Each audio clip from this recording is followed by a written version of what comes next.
Okay, so today is not really a tutorial.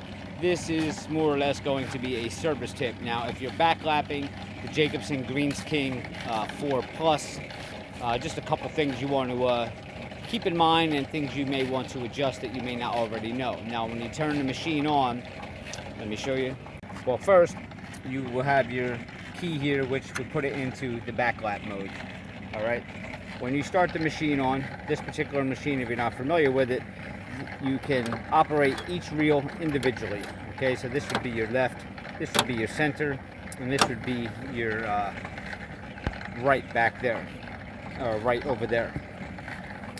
Now, when you're cutting, you would be obviously going forward with your reels.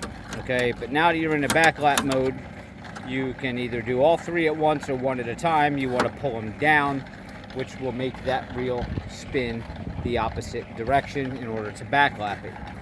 Now, when you engage this one, this reel is going to be spinning super fast. Okay, and when you backlap, you want your reels to be a little bit slower. You also want to be able to hear that noise, so you know that whether your reel needs to be adjusted or not. So, in order to slow these reels down, if you look over here, you have this dial here. Now, it should be turned all the way to the right when you're operating.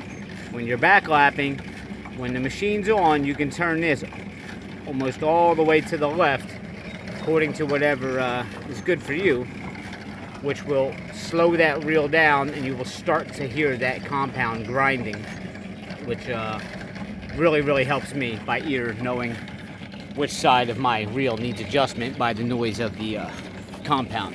And for this reel over here, you would turn this one to the left to slow it down. Coming around to the back, you have a filter right here. If you look in front of the filter underneath, here's the dial for the back. Turn this one to the left also to slow that reel down.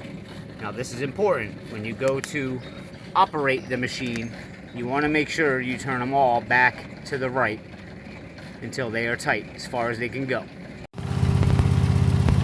And that is my service tip of the day. Also, when you are done backlapping, after you turn your valves back to the right position, make sure you go back and turn that key to the other position as well. Depending on the type of machine you have, it may not start when the operator goes to get on it, and then you'll be scratching your head wondering what the issue is.